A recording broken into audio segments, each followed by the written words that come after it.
Welcome to another episode of the Dokusou Cast. Yeah. Gonna be doing this one a little bit differently. Yeah. Taking a page from one of my books. Which book? On the spot conversation with no research. Otherwise, AKA from the hip. Hey, that's how we do it, though. The hip is the best hip, you know. It's just how we do. I'm Greg. Wonderful. Another great night to be here on the Dokusou Cast. How you feeling tonight, Rick? I'm feeling great. Good, feeling man. Great. Got a nice little, what do we got here? This is a Japanese, Japanese brew, Sapporo. Yeah. And, you know, given the brand and the kind of culture of our cast, I mean, it only seemed appropriate, you know, just a little something to kind of take the edge off and have a good time tonight. So, yeah. Yeah, feel like we just need it's been a long day. If you're listening to this, hopefully it's either the start of your day and we're starting your day wonderfully, or middle or the end of your day and you're just chillaxing and just need a little unwinding time with yours truly. This is my first time having a drink like this too, so I'm thoroughly surprised. This is pretty good. I've had stuff like a sake bomb whenever I'm at like the rotating sushi bar and stuff like that. Yeah. And, whatnot, but I haven't had anything like this, so this is pretty good. Gotta say, not gonna lie, pretty good. Thank you. It's not bad. Light beer, light brew. You don't see anybody serving this over at what do you call it, Brewster's Cafe at Animal Crossing. Nothing like that. I mean, they put a little, I need that extra shot, and I'm not talking espresso. You know what I mean? Espresso, bro. Espresso. Rooster be looking like he's that kind of he'd be looking like barista, that you know what I mean? Well, isn't it funny because like in the game they even tell you too, like, hey, you sure you want another cup? You shouldn't be having too much coffee. You know what I mean? He actually gets on you. He's like, no more.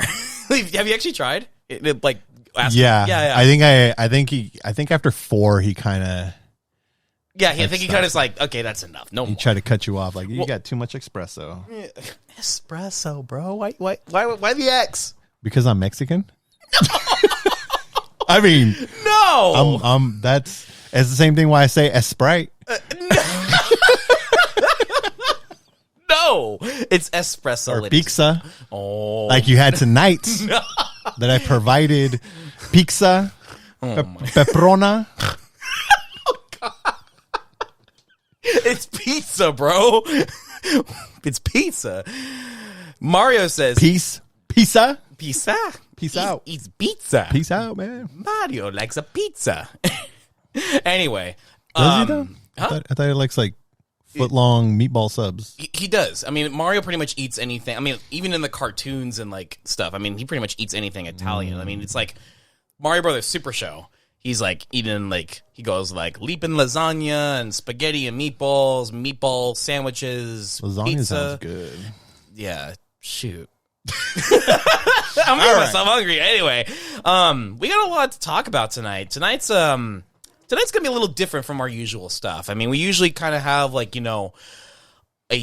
plan, of one sequence to the other, but tonight's gonna be a little bit more fluid, as we do have something kind of deep that's been on the back of our mind, but we just kind of want to spend some time really going in deep about it, in a unique kind of way. Haha, coin sound if you got it. Oh, dude. My bad. No! Over here. He messed up, guys. Cut him out. Let him go. Ah, there you go. I did it so you should have seen. He's very I had to, on the video version on YouTube, I'm going to put a little GIF up that shows you what it looks like. Super slow. Is that the one? It's like Groot when he tells him, don't press the button. Oh, yeah. He's like, I am Groot. This one? I am Groot. He's very much like, and he's like, no, that's not the one. Try again. He's like, It's like, that's the same thing I just said right now. How is that even possible? Yeah, so tonight, this episode we've been talking about, we haven't done a dedicated episode of the Super Nintendo world, which both of us got to do 2 different experiences, and that probably will be the next one, or in the coming future here, but we'll do a Super Nintendo world, give you our opinions, our perspective. Yes, it's already open and you can do that, but the big thing is that Nintendo has branched into theme parking. They've branched into next month film. Yep. And then obviously they're just primarily a video game company, so it begs the question, what does this all mean for Nintendo? Are they now, when Nintendo came out, it was the Nintendo Entertainment System. Right. Are they now just becoming Nintendo Entertainment? Right. I mean, it's kind of funny how that comes around full circle when you think about it. That's a good point. NES to now Nintendo Entertainment. I mean, could the company really become something bigger? And, in a weird kind of way, I feel like they've already kind of started that, like, a long time ago. I mean, we have things that are out and about, like the Nintendo World Store, or which was once previously the Pokemon Center, then Nintendo World, and is now known Nintendo New York. And when you look at, like, other places like Nintendo Osaka, Nintendo Tokyo, there's Nintendo Redmond in the employee headquarters in Redmond, Washington.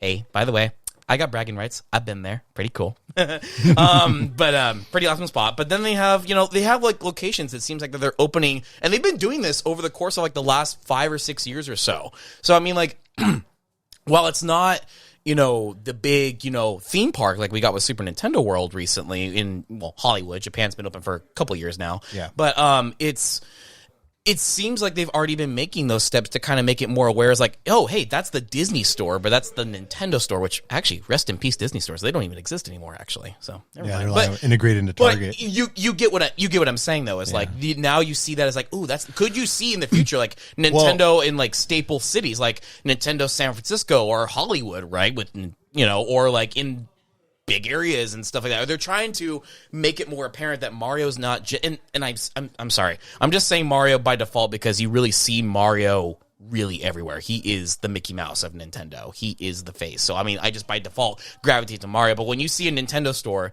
when you see that big, giant fat red plumber like on the window somewhere, okay, it's Nintendo / Mario, and so this is going to be, a place where you can go to not just get your games, but get your swag, get your toys, get your, meet and greets every now and then, right? I mean, they do it at New York. They've done it even at a couple, like, Nintendo events for, like, the Switch. Like, they do, like, a tour every now and then. Yeah, there you go. Even further adding, they've done, like, tours for, like, the Switch, like, for game releases that are upcoming and stuff all like around that. the country. Yeah, in the van or in the mall or mall locations and stuff like that. So it's like, I think they've been trying, and I think the Switch was definitely the big thing that really made them push and go, okay, this is a big success. This is very well going to be our best leading console in this day and age. How do you capitalize on that? How do you keep it, like, sustainable? So I think they're doing it already. I think to give tribute to the inspiration of our cast and everything, I think we're living, it's coming to life, Iwata's vision of what he was trying to make Nintendo. Yeah. And so because unfortunately, he's no longer with us in our realm of Earth.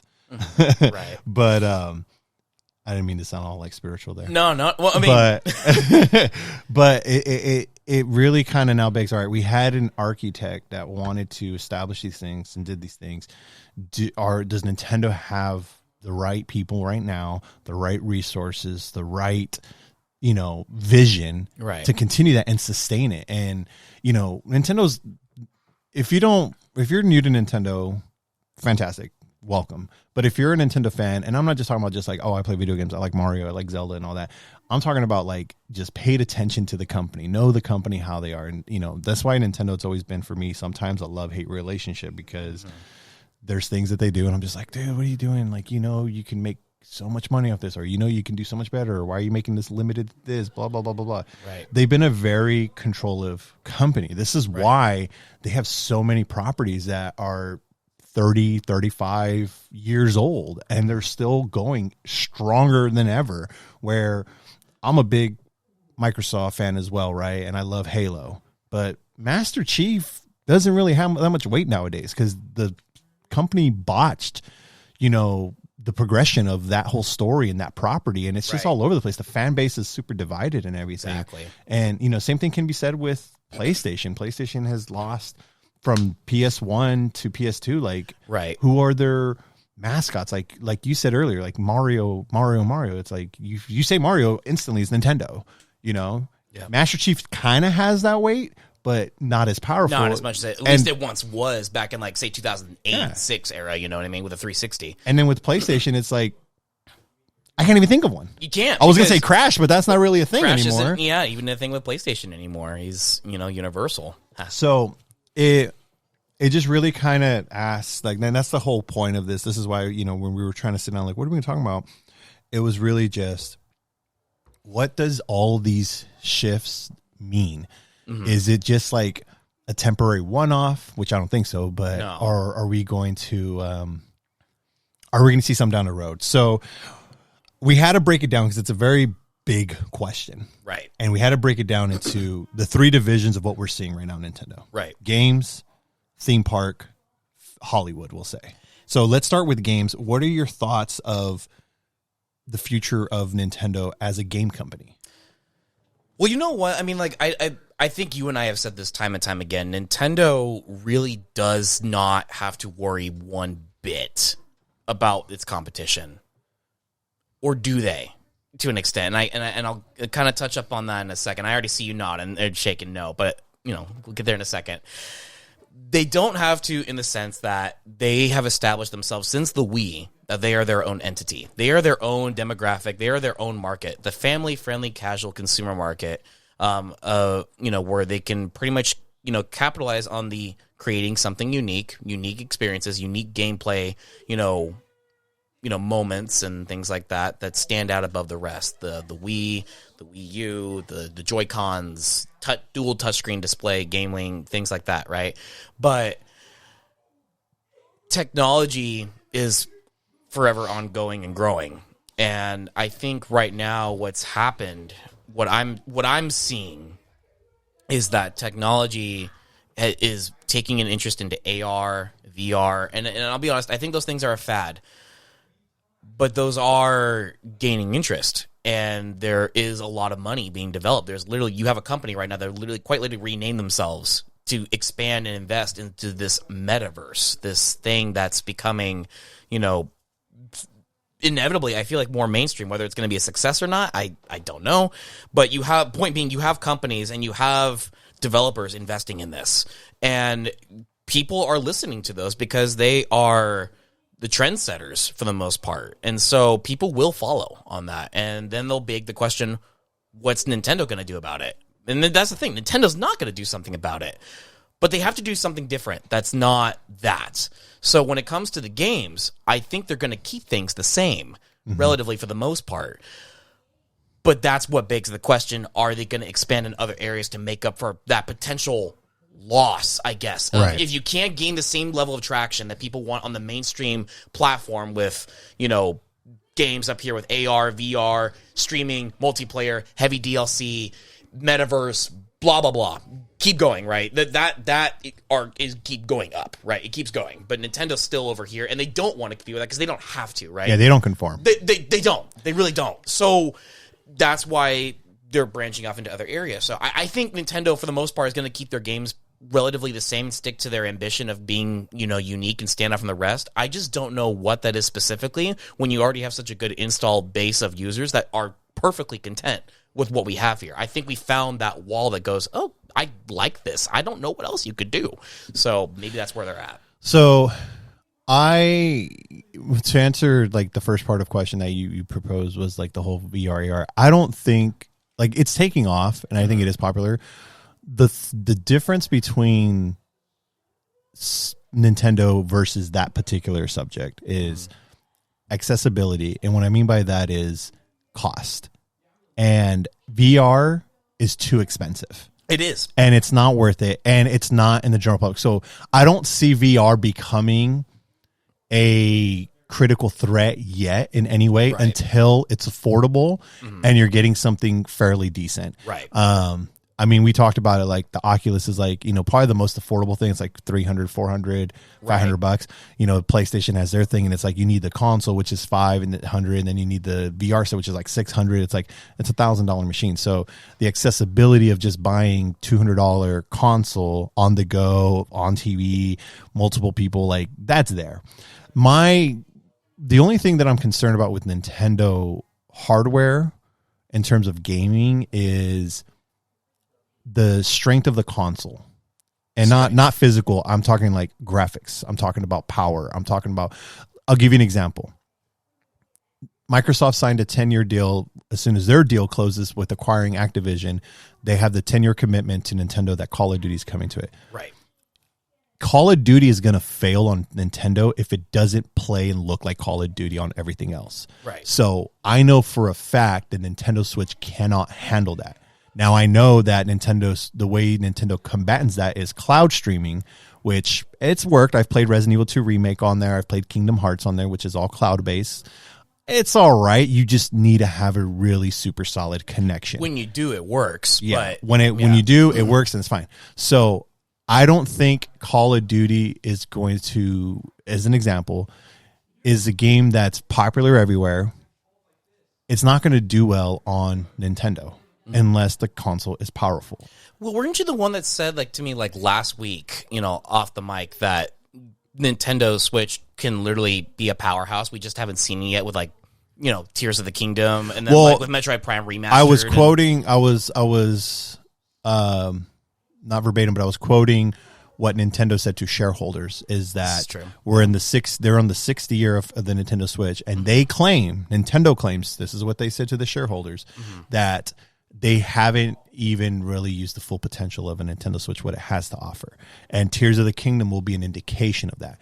It's the $70 price tag, which we all talked about last week. Yeah. Right. So I'm curious. And that's why I'm at this point, I'm actually more curious on how the game's going to look and play than anything. Cause again, I don't really know what the issue was per se when it came to Pokemon Scarlet and Violet. Right. But that game, literally, its biggest issue is performance. And I think it's because it's limited to the Switch, but it is developed by...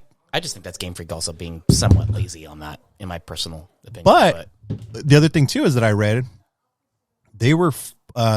Game Freak was kind of rushed to make this game. Fair. So is it Game Freak? Is it Nintendo? Like, those are the things you got to think about. It's the quality assurance of those things. But at the end of the day, like...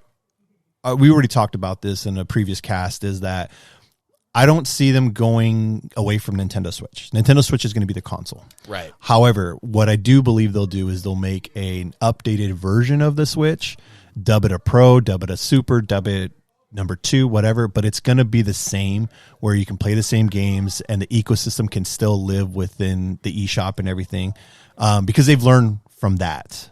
So what's interesting on that, though, is you said that Nintendo doesn't conform to things, right? How do you respond and not conforming when you've quite literally created a Power PC handheld market? I mean, ever since the Switch released, there has been a demand for handhelds. Again, the Steam Deck is one, but there's I don't know if you've seen, bro. The retro one? Yes, there's a plethora of them out there now. I've seen the retro ones, like literally like a DS. There's some pretty crazy looking ones out there I've seen, and I actually want to get my hands on a couple of them just to see how well they perform for like other things too, outside of Nintendo, obviously, like not just emulation and stuff like that, but for like actual games too. So but the thing is, like, they could make a step up to the next Switch, right? Switch 2, Switch Pro, new Nintendo Switch, Super Nintendo Switch, right? But would that technically be weird, because they're the ones that reestablished this like powerful handheld market, but would they be conforming to their own, establishment? Do you get what I'm saying? Yeah. But I'm saying, would they do that? What I'm also saying though is, like, I'm not expecting them to be, I'm not expecting to have Xbox Series X or PS5 in the palm of my hand. Oh no! As much as I would love to have that, we're just not there yet. What I'm really kind of getting into is it needs to be at least somewhat powerful enough. Like, for example, Kingdom Hearts, it's cloud based. Like, it's got to be able to play Kingdom Hearts. Yeah, you know what I'm saying. And there's games that do it. They're just built and designed differently. That's my whole thing. Because, like, even like, for example, I'll use Fortnite as another popular game that's cross gen. Like, Fortnite looks not that great on the Switch, but it maintains the integrity of how it plays. Yes. When you play it on Xbox or PlayStation or PC, it looks amazing, high graphics. Yes. The thing is, though, you can play with PS or Xbox and Switch, no problem. And although it's not going to look super 4K HD-ish, it still maintains the integrity of how the mechanics work, how the gameplay is. Like, you don't lose a beat on that. Mm-hmm. And that's mainly because part of the game is played off of, I think it's Gearbox's, servers. I think they're the ones that make Fortnite, or Epic Games. Epic. And I think Gearbox is the developer, Epic is the publisher. Is that the case? Yeah, Gearbox made Gears of War. Oh, and it's the same people. Yeah. Anyways, so that's in hand. I don't like for Call of Duty, for example. I don't see Activision doing that because Activision, I mean, they got problems on their own right now with the Warzone and stuff on the consoles. But the point is that I don't know whose responsibility is on who helps that out. If that's just an Epic thing or if Nintendo contributes to it. But the point is the game works and it's import that. All you really need from a Nintendo Switch is just to be just more powerful. Well, you know what I think it is too. And as we're talking about this out loud, as we're speaking, I'm thinking to myself right now, like, I think there was a point. If you recall, like, think back for a minute.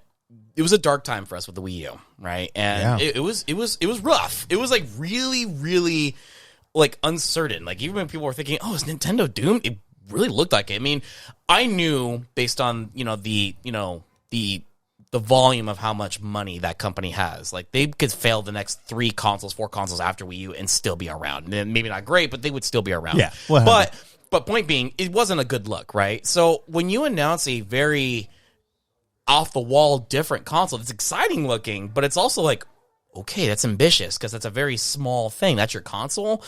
It made people feel concerned, like, okay, what are you doing? Is this going to work? So I think what happened was developers got scared almost to once again dive into something as as name brand prominent as Nintendo for it to all fail all over again. So maybe, because you got to be developing these games like well in advance, and by the time you're 3 years into the console, like you should have already had your first 3 years of games probably developed. I mean, I'm just taking a guess. For anyone that's in the industry that probably knows better, you could feel free to correct me on that. My hypothesis is that if you're developing games for a new console, you're usually doing this pretty well in advance. Well, that's how you get launch titles. I mean, look at Breath of the Wild. Breath of the Wild was originally being developed for the Wii U, and it was well in its years. Right. And by the time they got close to finishing the product, they already released the new console and they poured over, just like Twilight Princess. Right. And so what I think happened, though, is that developers got scared more or less and didn't invest their time or money or even their belief into the product,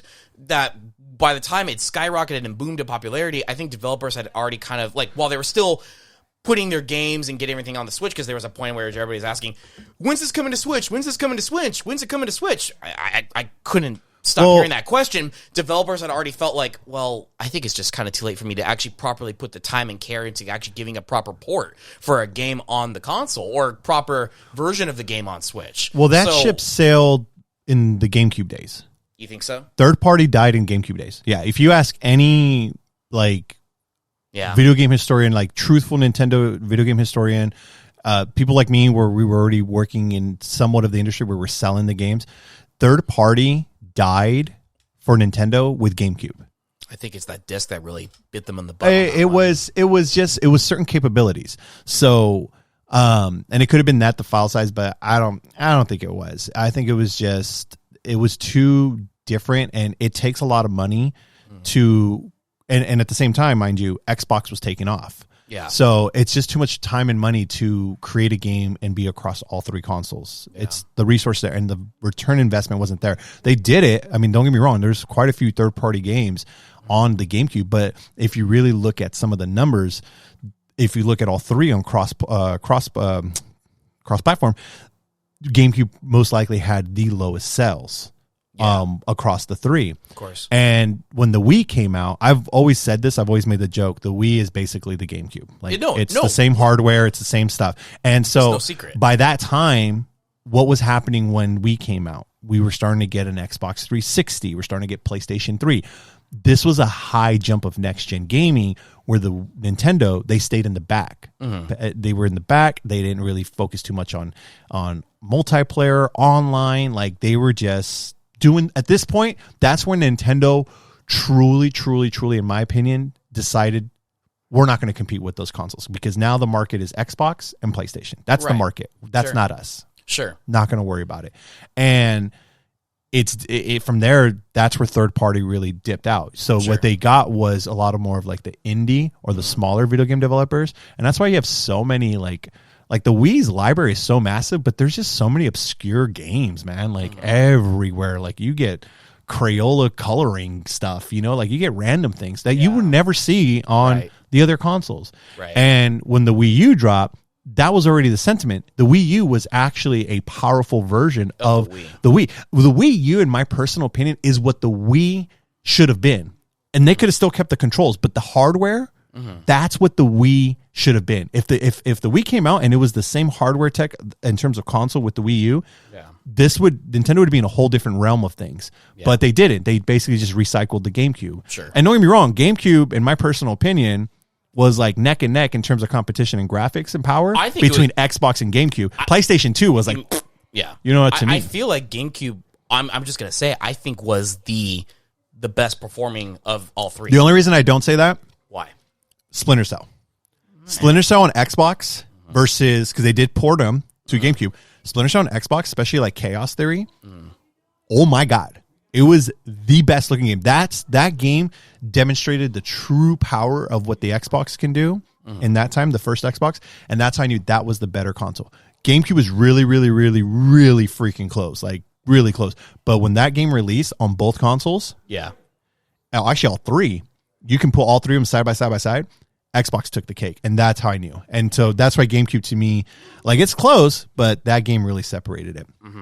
But again, I think with the Switch, they're back on the right path. They're starting to get third-party support on the right games. Yeah.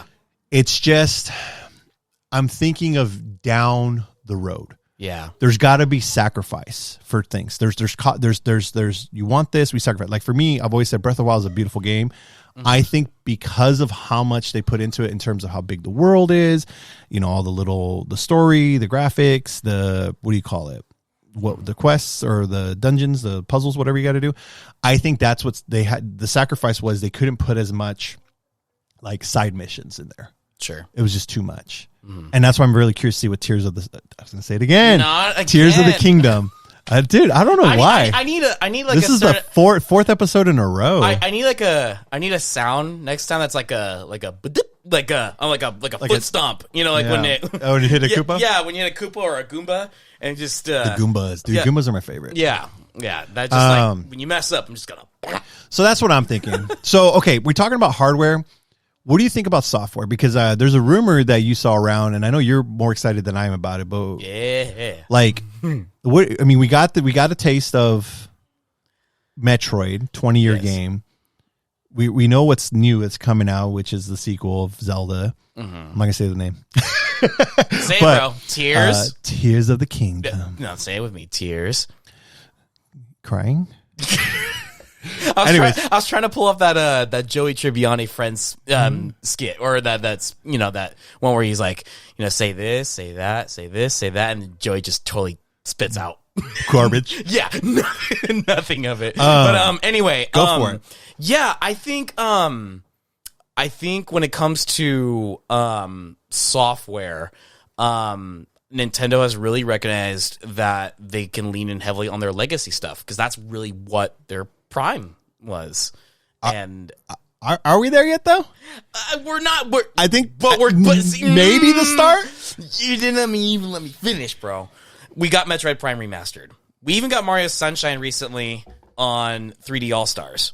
And if you pay really close attention, if you pay really close attention, I mentioned 2 GameCube games, and there's one more that's supposedly on the horizon, and that's F-Zero GX for the GameCube. Apparently, that was rumored a while back, but the rumor has kind of sparked up again recently, and boy, am I excited, because that's a cool one, because that was a very unique kind of gosh, I'm gonna what do you call it? I'm going to beat myself up every time I say the word unique. I swear I say that so often on here. It's just the nature of the cast, bro. It's just what I do. F-Zero GX, though, is a very different take on the racing genre. Of course, aside from like Mario Kart and like Sonic even had his racing games for a little bit. Crash had their racing games. Like, pretty much all the mascots have had their racing games. But F-Zero's always kind of been in the dark since GX, and hasn't really had much love for the series besides Falcon and being in Smash. But if that game comes back to the Switch, or comes back on some newer Nintendo hardware, whatever they do, I think it's just them acknowledging, like, hey, there are people that will pay for this, that people want this. And I think as we've seen with Nintendo Switch Online, they've been adding slowly but surely consoles, back their library back to the Switch. And maybe it's not as vast a library as the Virtual Console was. I admit it should be. It should be, Nintendo. If you're listening, it should be. But they are adding the big ones. Like, you look at 64's library on Switch, I think it's dope. Like, it's a solid library. It's got some good stuff. There's still some stuff missing, but it's getting there. It's good. I like it. And 64 on Switch is a win for me, because that like, if you guys remember from the pilot episode, 64 on GameCube was like my era. That was me as a kid. So the kid in me is happy with that. But you also have Game Boy Advance, and you've got NES, Super NES. I'm hoping, to lead to the point, I'm hoping GameCube's next. And I think afterwards, once you've kind of rebuilt the majority of your legacy content back, I think Nintendo's going to kind of use that to kind of leverage their software moving forward, since they're seemingly leaning more into the more entertainment side of stuff. If you want to keep your game stuff relevant, lean in on the stuff that people want. Quite literally, your legacy stuff. I mean, there's still games that people are demanding for to this day, like Paper Mario Thousand Year Door. People still want that game remade or ported or something to some degree. F-Zero GX is one of them, and I've seen people talking about, bringing. We got Banjo-Kazooie. Actually, I was gonna say that one on 64, but we got that one. But Banjo 2, or even like a successor, like a true sequel to that, like Banjo 3E, something along those lines. Like, there's a specific territory of people that want, like an audience that want those kinds of game experiences, and I think that's what Nintendo keeps here. They're the vocal minority. It's pretty much what it is. But the people that speak in that minority, the mass consumers, I feel like do end up picking up those games. So it's a win-win, honestly, because it's that Nintendo like magic. It's that Nintendo, recognizable kind of face on a game and on a cover or something like that. So I feel like Nintendo's going to kind of lean more on their legacy stuff for the game side of things moving forward with their software and on their hardware. Either revisiting it, remasters, or just kind of giving us the ability to continue playing these while they emphasize more on the parks, Universal Studios, Super Nintendo World, and who knows, maybe like... Good. Oh, no, I was just going to say, so going back to F-Zero, would you want a remaster or would you want a new one? That's where I'm at with it. I mean, I'd love a new one. I really would, but Miyamoto has said on the record, and to be honest, I don't even know why I'm actually citing this guy, because I'm going to be honest. I mean, I'm talking to him like he's some kind of bloke.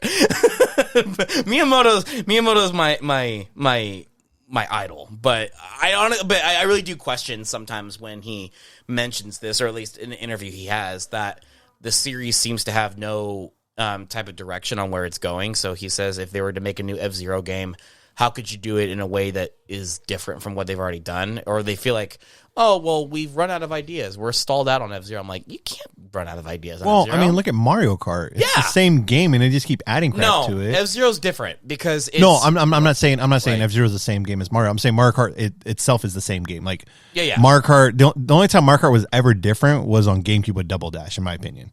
I mean, even still with Anti-Gravity in Mario Kart 8, and then, Double Dash, and that... What? Yeah, but the Anti-Gravity was just... It was still normal Mario Kart. They could have leaned into that. Double Dash, you had two characters mobbing. You know what I mean? They could have definitely, leaned more into the Anti-Gravity thing, I admit. There were some tracks that were pretty cool and twisty, topsy-turvy, and curvy looking, but they didn't... I don't think they really leaned into that as much as that. But that's what I'm saying, though. Like, so my point was, though, like, what's so hard of them doing, like, almost like a remaster of GX, if that's like the main one? Because I'll be honest, I never really played too much F-Zero. I've played on Super, but like nothing beyond that. That's okay, but you should. F-Zero, there's F-Zero. I played Wipeout.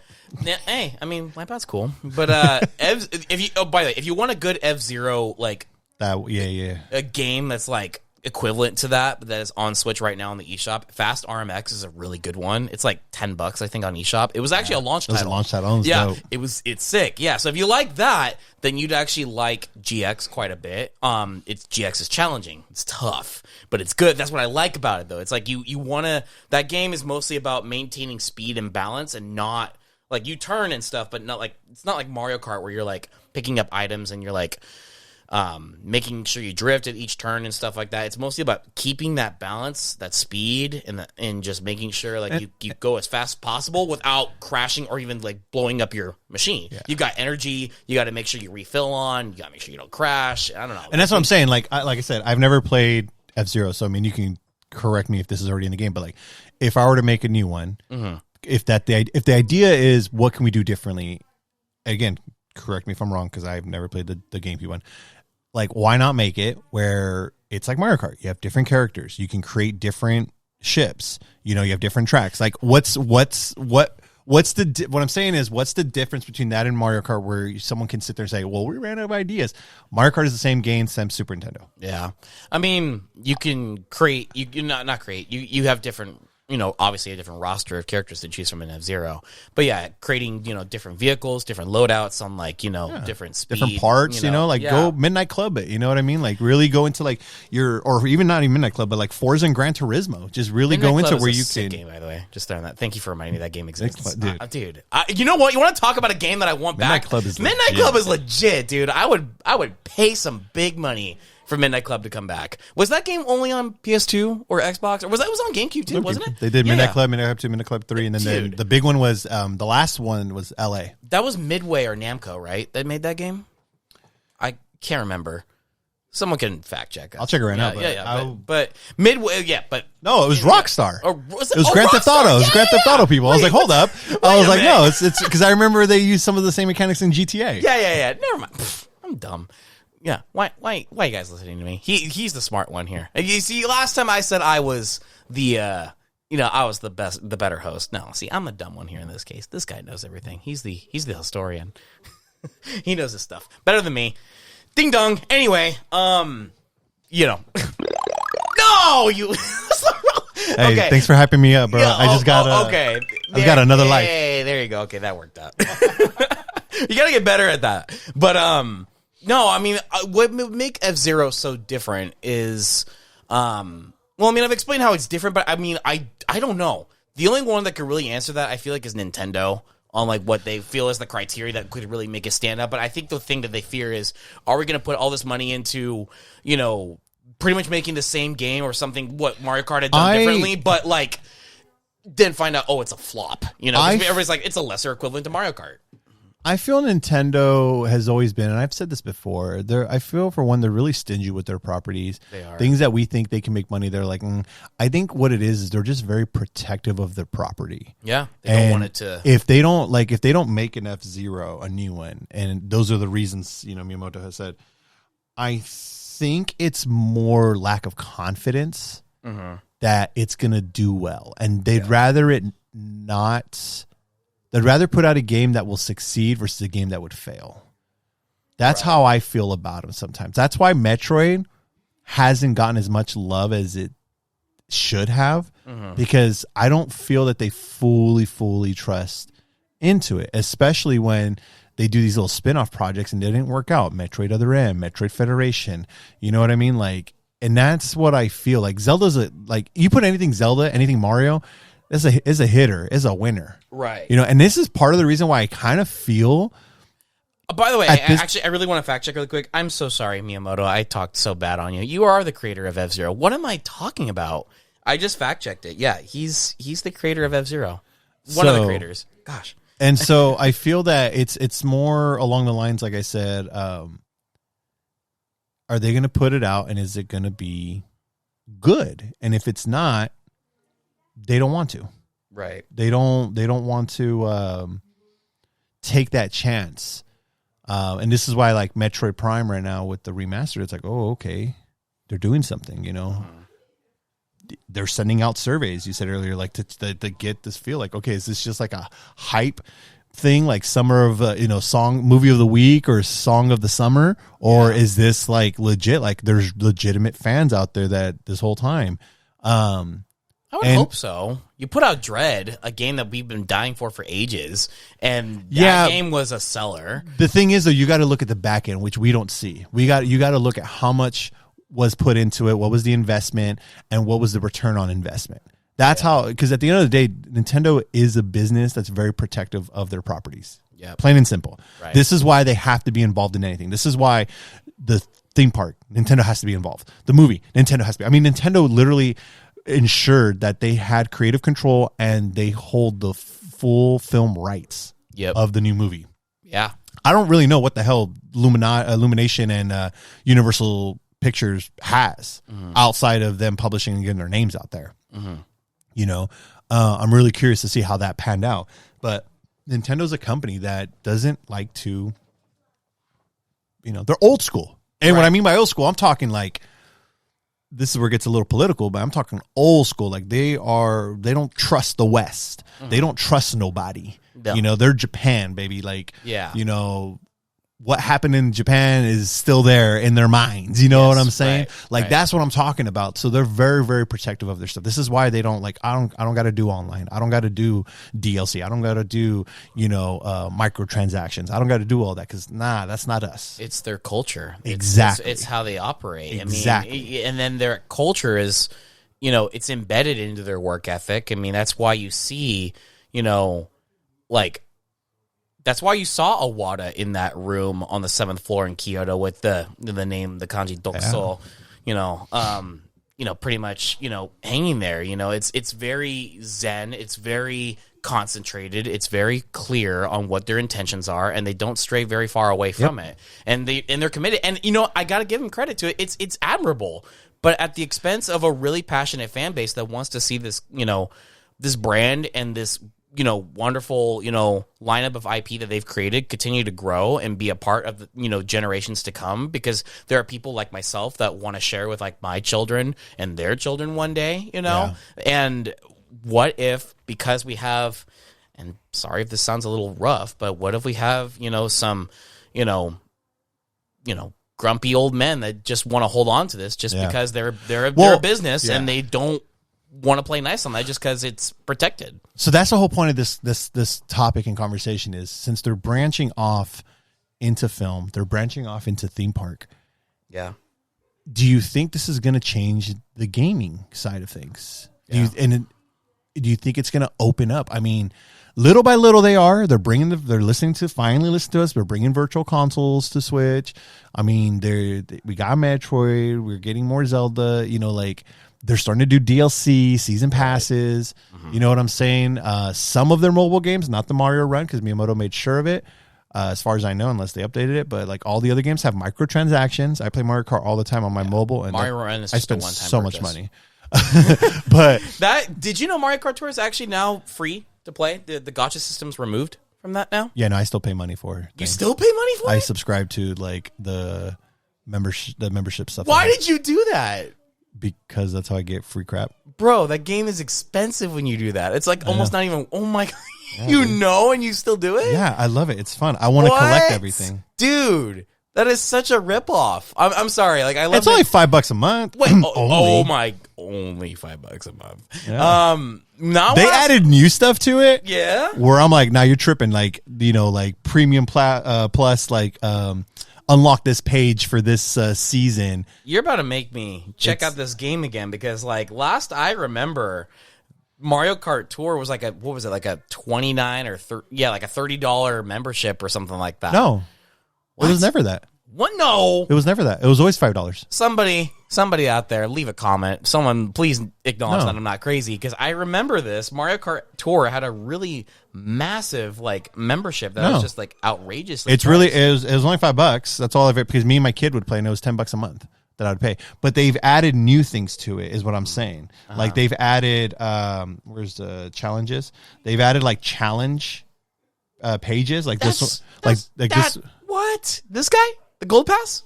Yeah. What? No, this thing was like so expensive. No, I know it was. No, it was always $5. No, dude, I can date back to when I first subscribed and show you my statements. It was $5. No.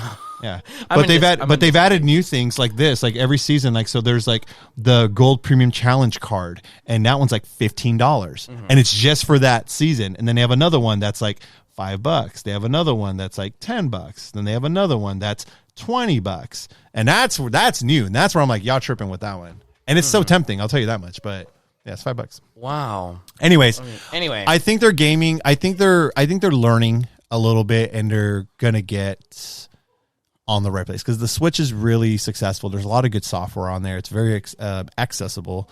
So I don't see their gaming really changing unless, like I said, stronger hardware and software that people want. Right. So if they're listening to us with Metroid Prime, for example, and they're doing it, or they give us remakes like a Super Metroid remake, or they give us like a proper Mario 64 remaster, which would be freaking dope with updated controls. Things like that. That's what I was hoping for originally when the rumors were stirring around a couple years ago. I know. But that's what I'm saying. Like, I think with the success of those games, those things happening, the traction, like when they do Virtual Console and they're like, oh my God, look at these games. It's so great. I think hopefully they're listening to that and they're getting that response, and it encourages them to do more. But at the same time, I don't want them to stop creating either new IPs or new versions or sequels of the current popular characters coming, because Odyssey's dope. Breath of the Wild's dope, and they only do that with just progressing the series. So we'll see. Definitely. So their other venture, though, we've already mentioned it quite a few times, is the theme parks. Yes. We have Universal Japan, Universal Hollywood. Next one is going to be Florida. Yep. By 2025. My question is, Miyamoto was involved in both of those, and most likely is involved in a new one. Do you think that in terms of sustainability and growth, can there be expansions to these parks? For now, we'll just keep isolated Universal without the influence of Nintendo, in a sense. I mean, Nintendo's always going to influence it, but do you think they'll let them do what they got to do if they wanted to? Like, hey, you know what? It's being well. The park is doing so great. We can add a Animal Crossing land for sure, because we know it'll make a lot of money. Right. Do you think they still would have to go through Nintendo to be like, hey, this is something can we do? And would they have to be like, okay, yeah, but we got to say the yes and no's to everything that you want to do? Right. I think to break it down a little bit more, you mentioned Miyamoto, which Miyamoto is, well, we all know who he is. He's the father of Mario. He's pretty much the one. I mean, he's the head honcho of Mario, right? Or at least he's the big influence when it comes to Mario. He's actually not even technically that big involved with like the games anymore. I mean, he's always going to be like it's more of like his title's creative fellow at the company, but he's more of a consultant producer. He's still a producer on every major Mario game, but he's not the one head fronting it anymore, right? That's actually more on Yoshiaki Koizumi to handle that, and then sometimes I forgot his name. He leads the Nintendo Directs now. I'm drawing a blank. I'm usually pretty good at remembering the producer names. In gaming one, yes, but in the external projects as of late, he's been extremely involved. Right. So what I'm trying to get at though is Miyamoto actually recently stated in an interview because someone had asked him the question, what do you think is like the future of Mario like once you're gone? And because there's been the concern of people talking about, well, what's going to happen when you're gone? When you pass away, When he passes away, leaves the company, retires, whichever it may be, whichever comes first. My thing is, as long as he's still alive, he's always gonna have a say in Mario. Oh, I mean, I don't care if he retires. Until unfortunately, I mean, I don't want it to happen, like not for another 100 years. But it makes you very glad to think about that we're living in the era of a Walt Disney. Miyamoto, if anything, in my mind, more impactful than Walt Disney. Exactly. Personally. Miyamoto, the father of Mario, and the greats like, also, Charles Martinet, the first official real voice of Mario. I mean, like, we're living in this era, you know what I mean? But anyway, he actually stated, no, I think, I don't think anything about Nintendo will change once I'm gone. I think actually there's a lot of like, he said something along the lines of, like, I think there's a lot of really good mutual understanding here at this company of what it means to be a Mario player, a Mario fan, and what it means to make a Mario game, and also to make, great Nintendo games as a whole. So I think he kind of, in that, while that interview was, and that question was more or less directly focused on like the game aspect of things with Mario and, the Mario franchise and branding and stuff like that. Like, do you think things will change much once you're gone? And he says, no, I don't think so. I think everybody here has a pretty good understanding. I think that extends to the parks itself too. I think that it extends to like the media and things like that. Miyamoto wants to be involved because, let's just face it, that's his creation. He has to be. What you mean you're going to tell me that if you made something as big as Mario, and even though you're not as deeply involved in like the games and everything, like on a deeper level, you wouldn't want to be involved in the first ever actual film that Mario's ever had? Like, the father Mario has to be involved in that. But once that time inevitably comes, I think he knows, and Nintendo knows especially, that there will come a time where he will step away, or you said he'll inevitably pass away and he's no longer with us, but they'll still be able to delegate and keep that control in place. And if there is no control from Nintendo on that part, then they won't pursue it. So the things that they're showing to us, which are signs of expansion, I don't know how they're doing it. I don't know where they get I don't know what the resources are. I don't know what, steps they've taken into account to make sure that they have what it means to stay sustained with, maintaining these theme parks, in my personal opinion, the inevitable branching of a film universe with these characters and IP right beyond Mario. We may have one day too, maybe a Zelda film, hint, or Metroid. I'd like that. I know they're going to do it. I don't know how, and I can't pinpoint where, but I'm pretty sure that they have, they have some form of control, but they also have some type of trust in each of their partners that they So let me propose this. Sure. Because it sounds like we're going to transition a little bit quickly to the film, because that's where I have a lot of concerns. Mm-hmm. As far as parks go, I think Nintendo is going to be the yes or no with a lot of things, which sucks, because it's not going to give the liberty to, in this case for now, Universal, to expand how they want to expand, because they can grow a park really big if they really want to. Sure. The argument can be made that you can literally just make a full theme park based off Nintendo. It's easy. Easy. So I don't know. The other question I have is if they're, or not question, but other thought is it just limited to Universal? I'm curious to see if Universal has the exclusive rights for theme park, or like, for example, can the Lego parks have a Mario area? Like a Lego Super Mario section? I'm sure they could, or a ride, but limited to just Lego Super Mario. I think it's still going to be heavily involved on them. Like, I still think Nintendo has to give the green light to everything. So I'm just very curious to see how that future relationship will look like. As far as the film goes, what if the movie comes out and it tanks in theaters? It just almost seems impossible that would happen. Let's just say if it does, though. Then Nintendo probably won't dip their toes into that water again. Most likely. You trust all of your money and time into one company who says, I can do this. We can make this happen. And they failed to deliver on that. Sure, you could seek to understand, what went wrong with it, right? Whether it's casting, whether it's animation style, whether it was, the development process behind the scenes that we don't see, right? Whatever budget, whatever. Now, all these things are all in the hypothetical, because from what I'm saying right now, it looks like it's going to be a dang solid film.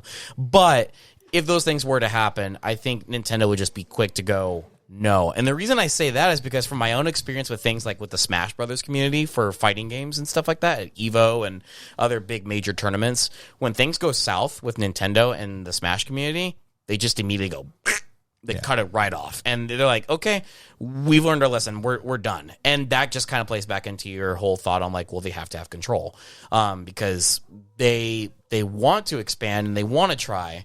But if there's one instance of, okay, this went wrong, they just go, nope. And that's what I'm kind of thinking. It's like they have the control heavily. They make the movie. It fails. Yeah. What if they gave creative freedom to people to entrust, make a movie, and it does well? See what I'm saying? Like, you see, it's devil's advocate. Now, I'm with you. I think the movie's going to do fantastic. I will say the early projections in terms of box office. So one thing about me, I love box office numbers. I don't know why. I just, from a young age, I've always loved seeing like box office. So right now, it's projected to do anywhere from 80 to 90 million, which is, I think everyone stated, like, it's a low ball for a 5-day weekend. Yeah. Starting when it launches on the 5th all the way till the 9th, I believe. Mm-hmm. I'll be honest, as a box office person who's track things and like I said, I love it. That's really low for a 5-day. Right. For 5 days, not 2 or 3. That's not even a weekend. Yeah. That's 5 days. Now, I don't think it's going to do that. I think it's going to blow that away. Mm-hmm. I mean, I'm hoping for it. Yeah. Truthfully. But even if you break it down, like, my tickets at my theater still haven't sold out yet. I still see them, and there's a lot of seats available. There are. So you figure 90 million. Let's say they do 90 million, 5 days. You divide that into just a weekend. Yes. That's 30 million a day. Mm-hmm. That's not a lot. No, it's not. And then you factor in 2 additional days from when it launches. Then we're now talking like 15 million a day. That's not big box office numbers. No. I think worldwide, this movie, just to be labeled a success, I don't know what the production budget was for this film, because that's where you really want to compare Apple, the stuff there. But I'm thinking it has to do at least 600 million worldwide to possibly either break even or be considered a success. $1 billion will be for sure guaranteed success. But I'm kind of, with those projections and looking at ticket sales, every now and then I'll look at seats. It's kind of low, but this movie might have the effect of after the fact or when it's closer. Because, I mean, again, this isn't Avengers or nothing like that or Star Wars where you can sell out tickets day one. Yeah. This is technically, as crazy as it sounds, but this is a new Hollywood IP. Mm-hmm. It's Mario. First of its kind in terms of it being coming to Hollywood. Well, not its first of its kind, but actually, yes, because it's animation. The live action doesn't count. Do you count that? I mean, technically, Ratchet and Clank had its movie, if you recall.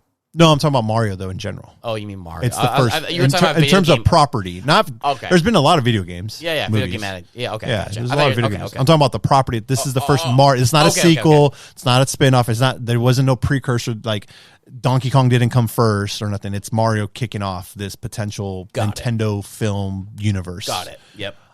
If you will. Got it. But again, I don't know, man. Like the box office is looking a little sus. Again, I know the movie's gonna do well. I have faith in that. I think it's just gonna be when it happens, and I think word of mouth is gonna blow it out of the water. I think once people start seeing it, it's gonna be like, oh my God. And so I think Wednesday and Thursday are going to be huge to generate that, and I think it's going to have a strong weekend. Because that night, 80 and 90, honestly, I expect the movie to make that on the weekend, Friday, Saturday, Sunday. I'm not expecting. That's why it threw me off, like all the reports I was watching, like 5-day because I was like, 80 to 90 million opening weekend. Yeah, that sounds good. I think that's a good number. Right. But then they're like, no, we're talking from Wednesday on. I'm like, that's a 5-day. Yeah. That is not good numbers. Yeah.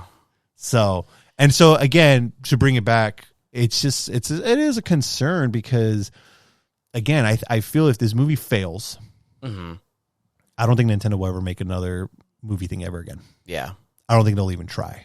Right.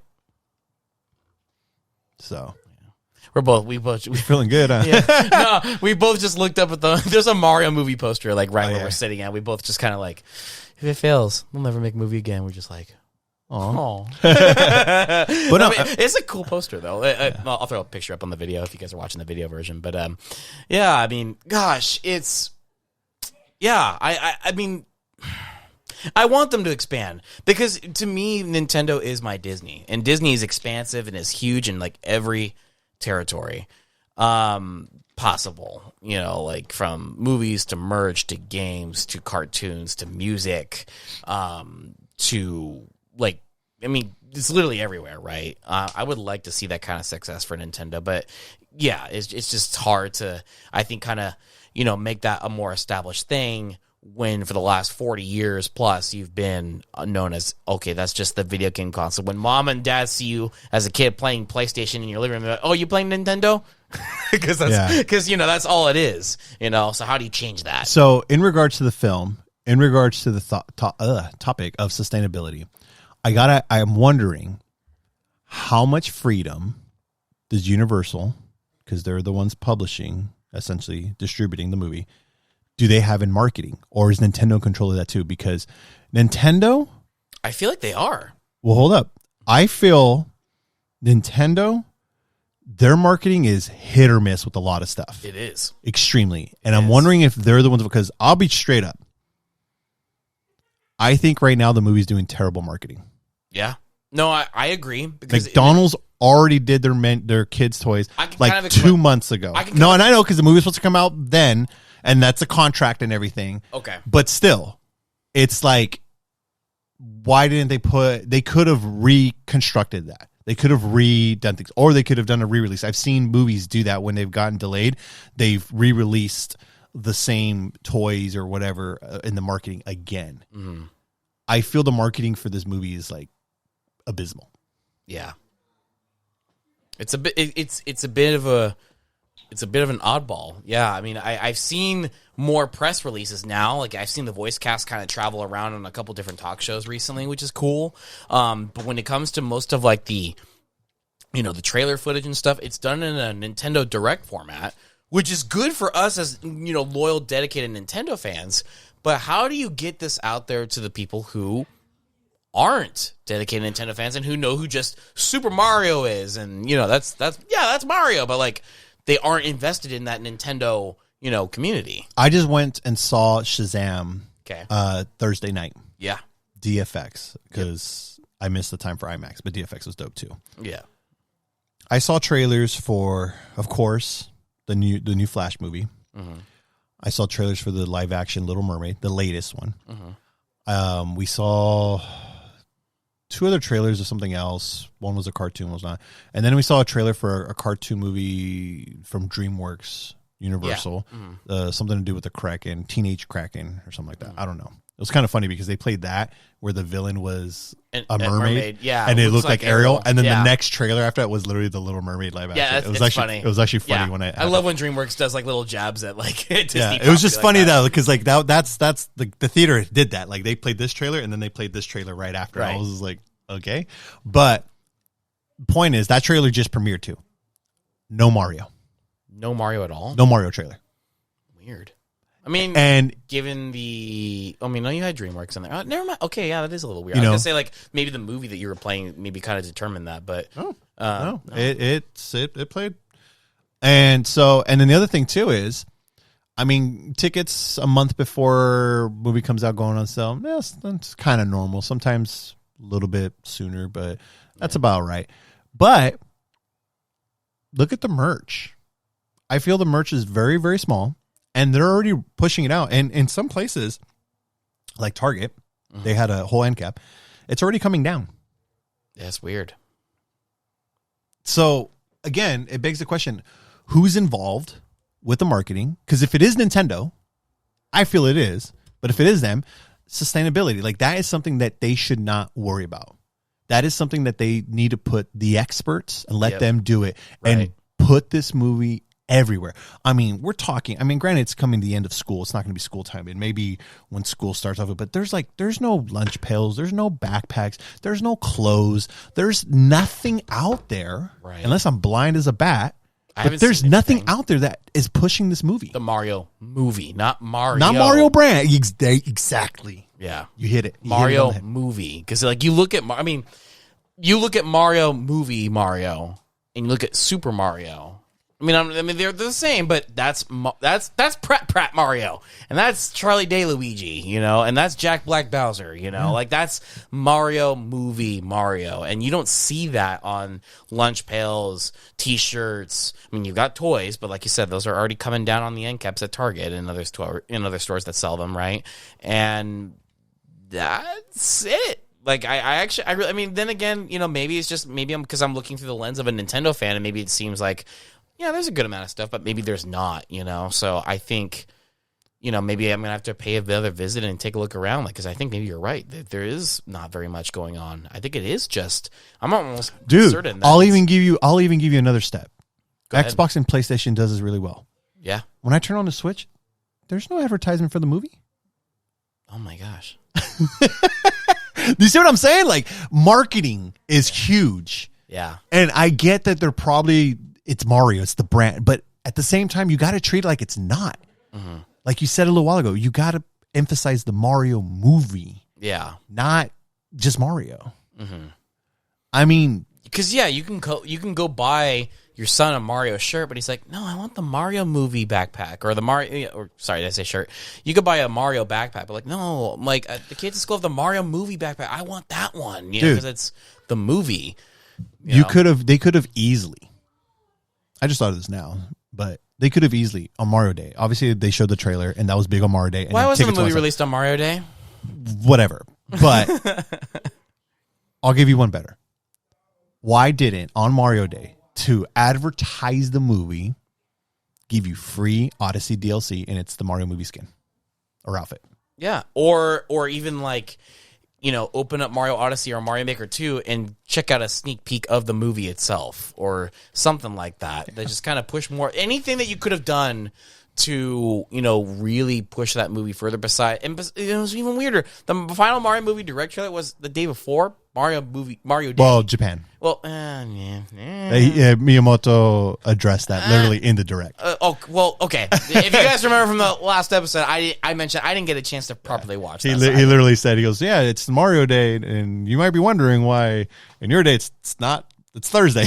Oh, did he really? Yeah, that would be something he'd say. He literally, well, I don't know if he said exactly that, but he literally said, like, you might be wondering why, it's not. We're doing it the day before Mario Day or wherever you're at. That's funny. Yeah. That's funny. He addressed that. That's funny. But again, I mean, and don't get me wrong, I feel there is going to be a big push as it gets closer to the release. Well, how much closer are we? I mean, right now we're like 2 weeks away, 3 weeks away.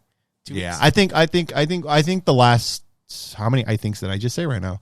I think like the week before the movie comes out, so April 5th, right? The week before that, maybe even starting next week, I think we'll see a big push on a lot of stuff, especially when they do the premiere and all these things. I think we're going to start seeing a lot of hype. You'll start seeing more of the cast interviews. But they're doing them now, but I feel like it's early. Yeah.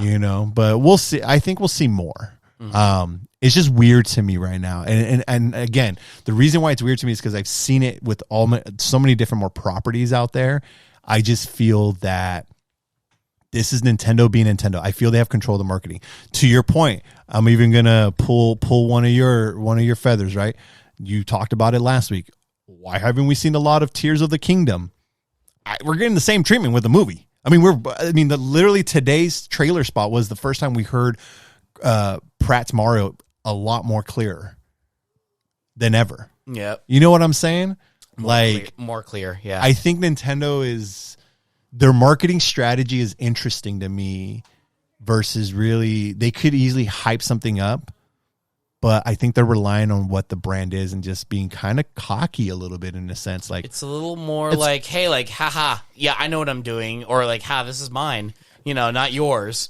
I'm going to do it, and you're lucky that you have me to do this. And it's like, are we, though? And so that's why, as an entertainment company, if that's what they're eventually going to become or transitioning to, you got to be open and collaborative to working with other companies that are already on the entertainment space and respect and understand what that is. Because you can't just decide, hey, I am an entertainment company today, and... Sorry, you've only been pushing up. I'm not saying you don't understand it, but like you don't. It's the trust. It's the trust, and you know what? Maybe that's the whole theme of this is that everything that they've done to this moment till now, games, merch, movie now, park, it's all been on trust. And obviously, let's make sure we remind ourselves here. I would hope they trust Universal and Illumination. You built a damn theme park. I mean, you're going to have to trust to a certain extent. But like I said, right? How much involvement did Nintendo have? Right. Because to me... And I won't know that. To me, it sounded more like, hey, the reason why Nintendo built a park in Universal is doing... to do this movie is because Universal were the ones to bend the knee, if you will, where Sony, Disney, Fox, I don't even know what other movie studios are there because Disney pretty much owns everyone. They're not willing to do that because those are companies that they want to be in control. Yeah, don't let the freaking mouse touch. And so that's what I'm saying. It's like I think Warner Brothers was the other one. Yeah, like I think Universal is the one that said, "Hey, yeah, we'll say we'll do what you say. Just let us be the ones that are like at least hosting it." And maybe get 10% of the profit. That'd be funny. Nintendo gets everything, and yeah, that'd be funny. But then let me flip it on the black side. On the other side of this, say the movie does amazing. It does $1 billion, as I'm hoping it does. Yes, the parks are a big hit. They're nonstop. People are buying these freaking bands like there's no tomorrow. Illumination is like, dang, we need to expand. We need to make more. We need more. Say they are doing well. Yes. It's kind of like, hey man, you just won the lottery. Yes. Do you think Nintendo embraces this and all of a sudden they start just right off the gate, start doing other things, doing more, expanding? Or do you think they're just going to be like, okay, cool, we did what we did, we proved it, we're done? Not saying that they're done, but they'll take their sweet time for the next project. They'll take their sweet time. Like, do you think they're going to be able to manage the popularity of this? Because again, if this movie's great and the way Nintendo Land is, I mean, this is literally going to propel the Nintendo brand to even higher heights. Mm-hmm. It's weird because, like, everything that you say, makes sense. Like, it could boom. It could be big. Nintendo could literally throw Zelda in there. Pokemon. You make a Pokemon expansion to the park. Dude, can you imagine, like, an actual Pokemon stadium and you have, like, some kind of crazy, like, real life interactive Pokemon battle of some kind? Well, I mean, like I said, they can do. I mean, that's more with Game Freak if they're going to want to. Oh well, I mean, Nintendo and Game. It's a partnership with them. Come on, Game. I'm sorry, not Game Freak. The Pokemon Company, because the Pokemon Company is its own thing. Yeah. But still, they're going to listen. They're going to listen to Nintendo. I don't know. No. I don't know. Next episode. Anyhow, you get what I'm saying, though. It's like, if it goes big, Zelda Park, Donkey Kong Park, which is already on its way, it looks like, in Japan. But, then we're going to get, you name it. Like, I mean, anything. Luigi's Mansion specific kind of thing, or like an Animal Crossing kind of specific. Especially Animal Crossing, actually. I don't know. But it all comes down to, control. And, I mean...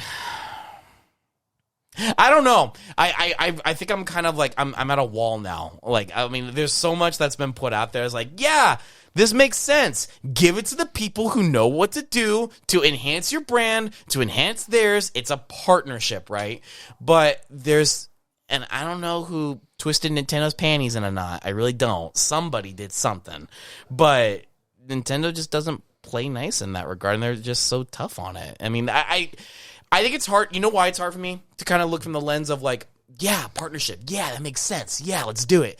It's because I've seen it so much with Nintendo and Smash. And I said it earlier, I think, in the cast already. It's like they've shown like, even though this is a 15-plus-year-old game, Super Smash Bros. Melee, that I'm referencing here, you can't stream it. You can't play it.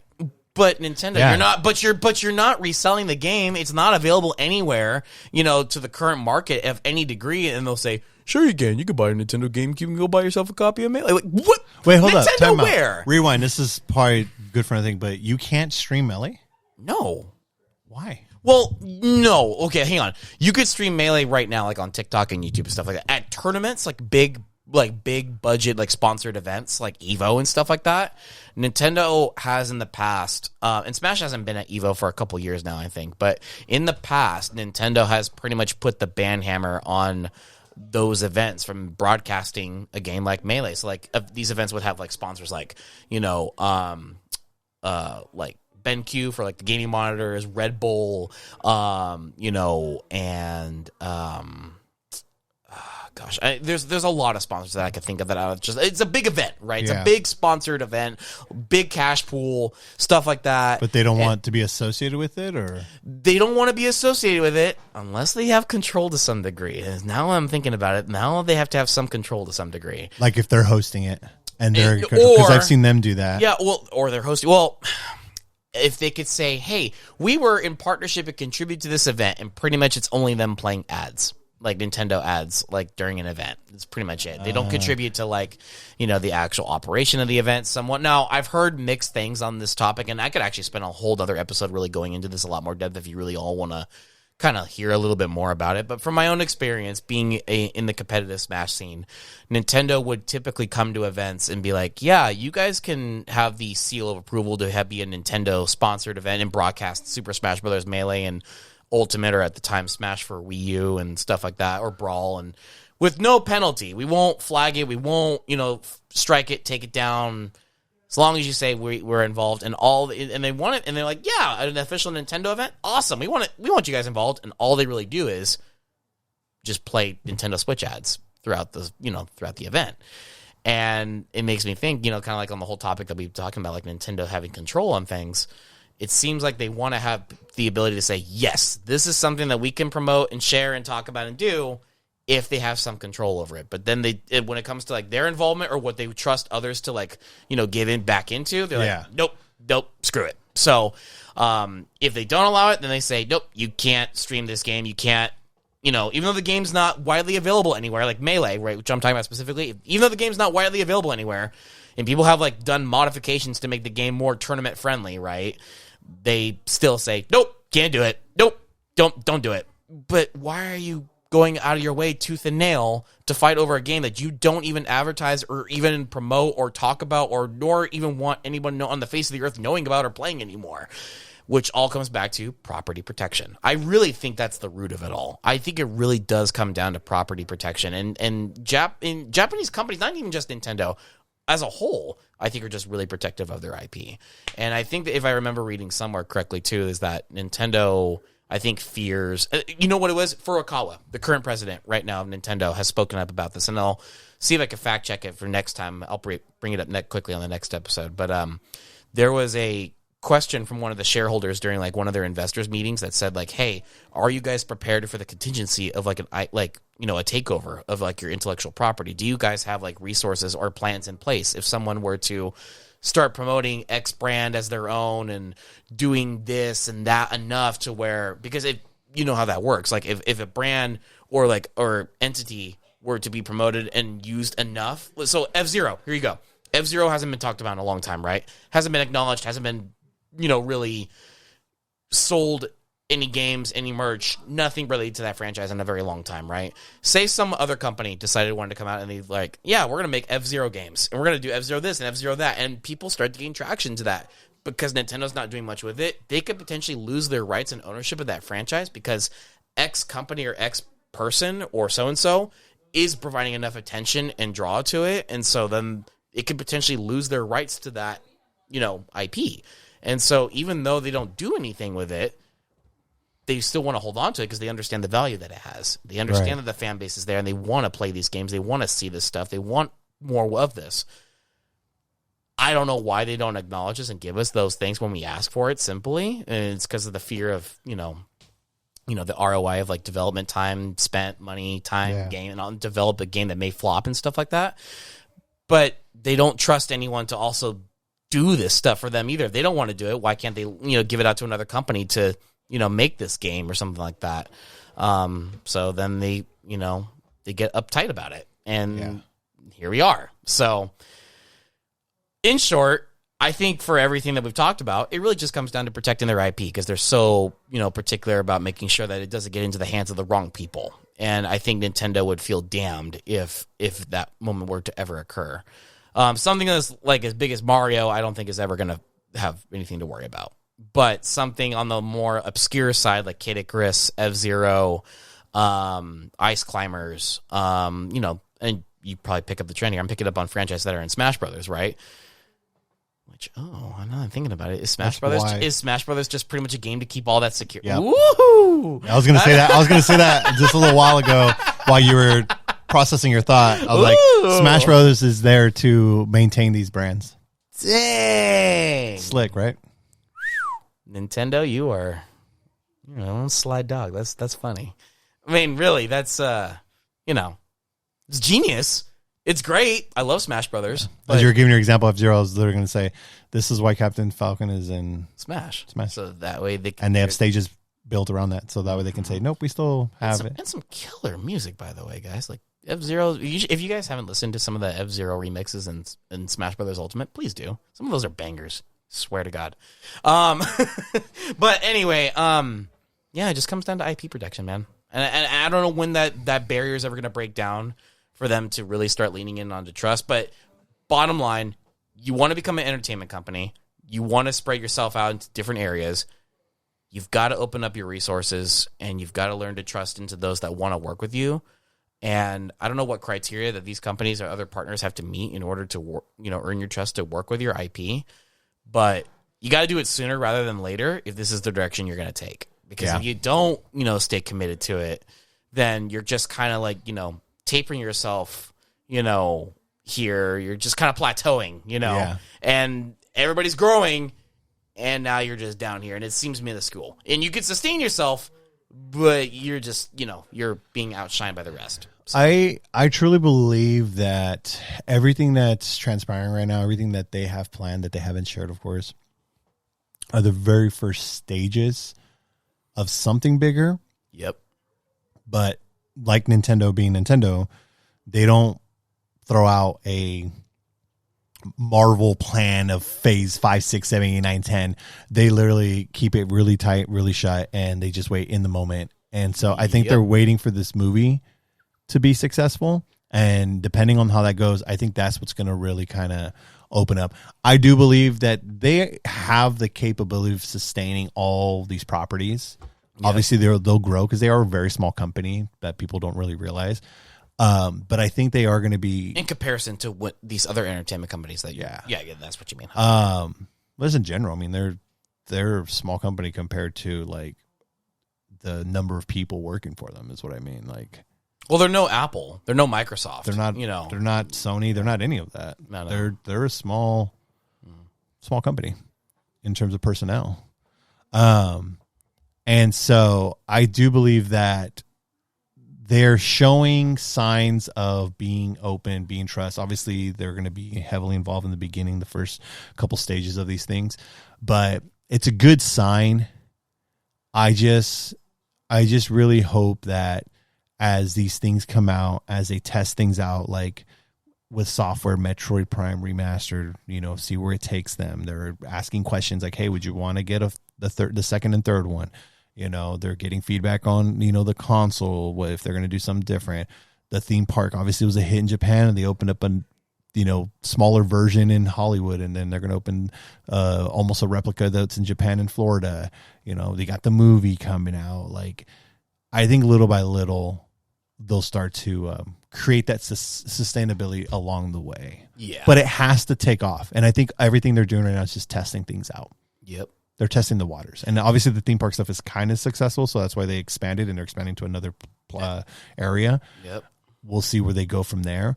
But I think with the film specifically, they're just testing it out, see how it does. Well, they obviously have to have a plan to some degree. That's what I was trying to say in the very beginning of the episode, is that I think they have to have some plan to some degree, because they wouldn't have committed to something as big as a park. And, you're going to do one film and done, and then, Well, I honestly thought, I'll be honest with you, I think they would have done, if the park wasn't successful, it would have been one and done. Oh, yeah. With the film and done. Yeah, for sure. Not even the movie. I'm just talking about the park. They would have just done the one in Japan, and that's it, if it didn't take off. But it did well. And I'm sure Universal's paying a lot of money to do that, because they're like, hey, this actually worked out well. Let's bring it over here. But I wouldn't be surprised them being one and done with the film. But again, it just depends on if it does well or not. Because the only thing we know as far as what's next is a potential DK spinoff. Yep. That's about it. Mm-hmm. But again, then you got to beg the question, like, okay, say it is successful, and they do a DK one. Mm-hmm. They got to gauge the water on that. Like, how was the reception? Did people like Donkey Kong in this movie? Yep. Did Seth Rogen do a good job? Can he hold his own movie? Yep. to be its own thing where, unless they kind of MCU it, where it's like, it's just a Nintendo universe, a Nintendo cinematic universe. There you go. NCU. Almost, just with the N. Yeah, An M. NCU. So that'd be kind of funny. Can you imagine, though, like the clustered mess that would be to get all the rights of every franchise that's in Super Smash Brothers to make a Super Smash Brothers hypothetical film? You know what I mean? Like, not really.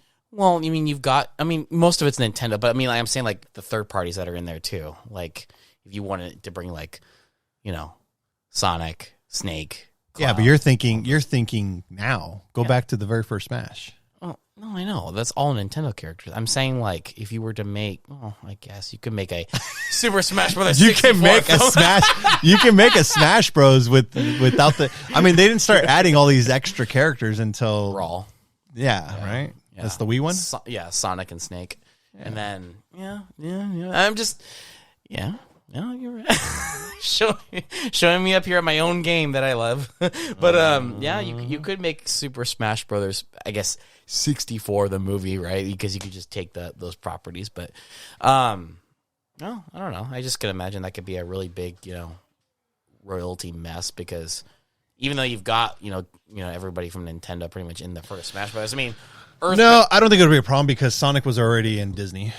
And so Disney. Well, Wreck-It Ralph. Wreck-It Ralph, that's right. So I don't see it being a problem. They would just have to. That's right. Bowser was even in freaking Wreck-It Ralph. Mm-hmm. Oh, that's funny. You ever think about how funny that was? Like that, all of those characters that were sitting in there, and they were just like, "Yeah, this is the movie," and it was not that at all. It was not that at all. It was more of just Mario Kart, but not Mario Kart. It was not. Yeah, Candy Rush. It was Candy Crush.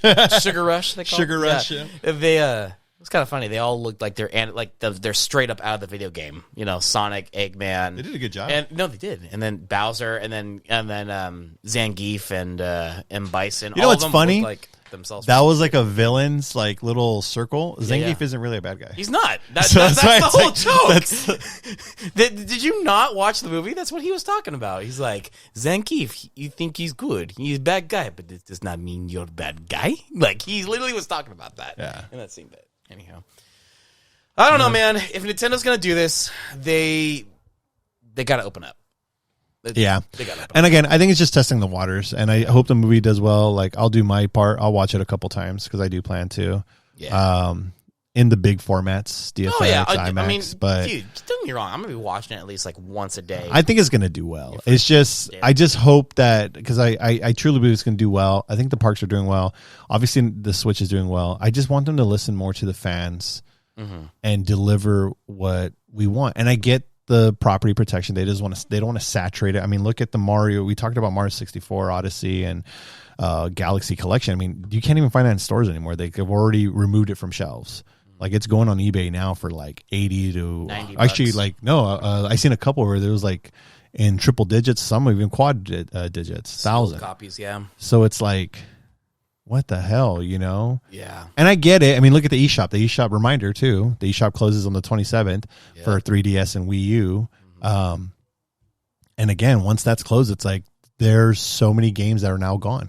By the way, I'm going to throw out there really quickly, just because I just all of a sudden remembered I downloaded this game the other day, Box Boy, on 3DS. If you haven't yet, it's a very dope. Yeah. You played it? Yeah, it's a good one. Yeah, you got to play kids it. played it and I played it. I was like, oh, okay. There's an amiibo for that. Did you know that? Yeah. Yeah. Freaking obscure, rare as heck amiibo. But yeah, there's an amiibo for that. So, Box Boy, got to download it. If you haven't yet, you owe it to yourself to do it, because that's a pretty darn good one. So, but I don't know. I'm excited. I just really hope that they just branch off beyond Mario. I think it's great because, like, we're excited because it's like you and I have been to the park and we see the potential. We see what's there, and it's sick, man. Like, I want to go back already, and I'll be honest, like that piece in Hollywood is tiny in comparison to the rest of Universal, but that's all I want to go for. Can you imagine that times 10? Like, give me a full blown Disneyland, but Nintendo. That'd be but crazy. You gotta do it right, and like, to your point, I really hope that they listen to the fans. They outsource to the right people that really understand, what it means to not just manage, the brand, but like also respect it. Yeah, and because I don't think anyone here in these fields want to necessarily do something, as innocent and, joyful as Mario and other franchises dirty. Yeah. I mean, I get it. Business is business, but like, I think, Nintendo's right. They're admirable for being protective, but there's also a point where you've got to like give in, just like human nature, right? Like if you want to start opening up to other people, they can't just come to you first and tell you everything that you want. You got to open up a bit too. So I agree. Yeah. Well, we'll see where it goes. Yeah. Right? I think we need to initiate our save state, but we'll see you guys on the next cast, right? Oh, yeah.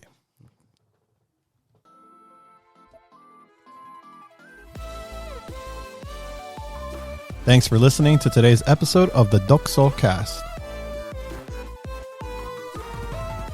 Be sure to follow us at Dokusou Cast on our Instagram, Twitter, and YouTube for more content and updates.